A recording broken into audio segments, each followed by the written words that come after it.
요즘 포털에 하정우 검색하면요. 배우 하정우 씨보다 먼저 뜨는 분이 있어요. 아, 네네. 그 AI 전문가분 말씀이시죠? 네, 맞아요. 하정우 AI 미래기획수석. 이분 임명 소식이 꽤 화제였는데 이게 바로 오늘 저희가 좀 깊게 파볼 주제랑 연결됩니다. 바로 한국의 소버린 AI 추진 움직임인데요. 네, 한국이 왜 이렇게 우리만의 AI 역량을 가지려고 하는지, 글로벌 빅테크들이랑 경쟁해야 하는데 이게 쉬운 일은 아니잖아요. 그렇죠. 어떤 기회가 있고 또 어떤 어려움이 있는지 오늘 관련 자료들 보면서 한번 제대로 파헤쳐보겠습니다. 좋습니다. 이 자료들을 통해서 소버레인 AI, 이게 정확히 뭐고 왜 필요한지, 그리고 한국의 지금 위치, 또 전략은 뭔지, 앞으로 넘어야 할 과제는 또 어떤 것들이 있는지 한번 쭉 훑어보시죠. 네, 그럼 바로 시작해볼까요? 소버린 AI, 이걸 AI 주권 이렇게도 부르던데 이게 정확히 어떤 개념인가요? 그러니까 외부 기술이나 플랫폼에 의존하지 않고요. 국가가 스스로 AI 시스템을 통제하고 운영할 수 있는 체계, 이걸 말합니다. 스스로 통제한다. 네, 지금 보면 많은 AI 서비스들이 사실 해외 빅테크 기업, 미국이나 중국 기업들에 많이 의존하고 있잖아요. 네, 그렇죠. 거의 그렇죠. 여기서 이제 여러 가지 위험이 생길 수 있다는 거죠. 위험이라면 어떤 걸까요? 일단 기술 종속이 심해지면요. 나중에 앱 수수료처럼 엄청난 데이터 사용료를 내야 할 수도 있고요. 아, 경제적인 문제네요. 그렇죠. 그리고 더 중요한 건 예를 들어 AI한테 독도가 어느 나라 땅이냐 물었을 때 답변이 좀 이상하게 나온다거나 아니면 간호사는 여성, 의사는 남성 이런 식의 문화적, 가치적 편향성 문제도 생길 수 있고요. 아, 그런 문제도 있군요. 우리 현실과 좀 다른 결과가 나올 수도 있겠네요. 네, 그리고 더 심각하게는 국가 안보랑 직결될 수도 있습니다. 국방 AI 같은 핵심 기술을 만약 외국 기술에 의존한다면 유사시에 통제당할 가능성도 배제할 수 없죠. 자료에 보니까 우크라이나 전쟁 때 스타링크 통제 논란 같은 사례도 언급되던데요. 네, 바로 그런 겁니다. 군사 목적뿐 아니라 앞으로 사회 전반의 인프라가 AI랑 다 연결될 텐데 이 통제권을 남에게 넘겨준다는 건 장기적으로 보면 정말 큰 위험이죠. 그렇군요. 단순히 기술 문제가 아니라 진짜 경제, 안보 주권이랑 다 연결된 거네요. 생각보다 훨씬 심각한데요. 네, 맞습니다. 그럼 지금 한국 상황은 어떤가요? 우리가 써보는 AI, 이걸 구축할 만한 능력이 있긴 한 건가요?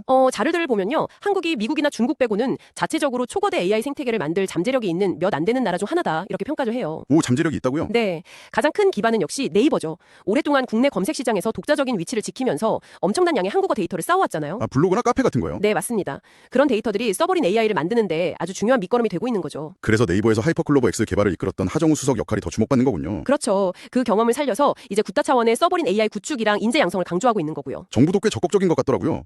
네이버나 LG 출신 전문가들을 AI 수석이나 장관으로 임명하고. 네, 새 정부 들어서 소버린 AI에 상당히 집중하는 모습입니다. 특히 개별 기업이 혼자 감당하기 힘든 부분, 예를 들어 GPU 인프라 같은 막대한 자원 지원을 약속하고 있고요. 네이버는 어떤 전략을 가지고 있나요? 일단 국내 시장을 먼저 공략하겠다는 거죠. 하이퍼클로버 X 기반 서비스들을 더 발전시키고 특히 B2B, 그러니까 기업 간 거래 시장에서 성공 사례를 만드는 데 집중하고 있습니다. 아, 일단 국내에서 성공 모델을 만들고. 네. 그리고 그 경험 자체를, 그러니까 우리가 이렇게 AI 생태계를 만들었다는 그 노하우를 중동이나 동남아 같은 다른 나라에 수출하는 방안도 생각하고 있고요. 최근에는 또 상업적으로 쓸 수 있는 좀 작은 규모의 모델을 오픈소스로 풀어서 국내 스타트업들 지원에도 나서고 있습니다. 나름 차계적인 전략을 가지고 있네요.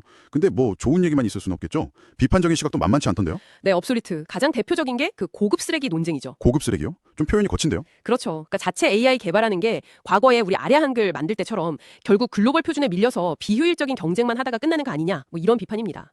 아, 그럴 수도 있겠네요. 어떻게 보면 맞는 말 같기도 하고요. 물론 그런 우려가 일리는 있습니다. 하지만 반론의 핵심은 AI는 그냥 소프트웨어 하나가 아니라는 거예요. 미래 사회의 전기나 인터넷 같은 완전 기반 기술이 될 거라는 거죠. 전기나 인터넷에 비유하는군요. 네, 국가의 핵심 인프라를 남한테 의존하는 건 그건 차원이 다른 문제다, 이런 입장입니다.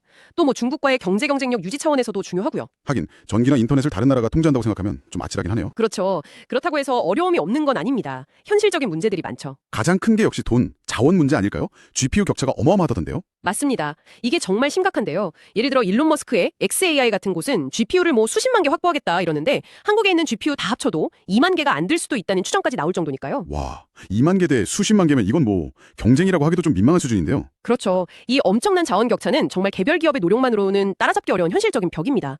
그래서 국가 차원의 정말 전략적이고 효율적인 지원이 필수적이라는 얘기가 나오는 거고요. 인재 문제도 있지 않나요? AI 잘하는 분들 자꾸 외국으로 나간다는 얘기도 있던데요. 네, 인재 유출 문제도 심각합니다. 힘들게 키워놨더니 더 좋은 조건을 찾아 해외로 나가는 거죠. 그리고 아까 한수성 얘기 나왔지만 네이버 출신 배경 때문에 특정 기업에 너무 힘이 쏠리는 거 아니냐는 우려도 있고요. 그렇군요. 기술 자체의 문제점도 있고요. 할루시네이션? 네, 환각현상. AI가 막 없는 사실을 그럴듯하게 지어내는 문제요. 이것도 여전하고요. 또 AI가 개발자 의도나 어떤 윤리적 가치에 맞게 작동하도록 통제하는 거? 이걸 얼라이넌트, 안전성 문제라고 하는데 이것도 아직 풀어야 할 숙제가 많습니다. 아, 정말 갈 길이 머네요. 정리해보면 우리만의 데이터 자산이나 정부 의지 같은 긍정적인 면도 있지만 넘어야 할 산이 정말 많군요. 네, 그렇습니다. 한국이 소버린 AI라는 굉장히 중요한 도전에 나선 건 분명한데 이 글로벌 빅테크와의 막대한 자원 격차, 또 기술적인 한계라는 이 높은 파도를 어떻게 넘을지 정말 효과적인 전략과 돌파구를 찾아야 하는 그런 상황이라고 할 수 있겠습니다. 네, 오늘 자료들을 통해 한국의 소버린 AI 추진 배경부터 전략, 그리고 만만치 않은 현실적인 과제들까지 다각도로 살펴봤습니다.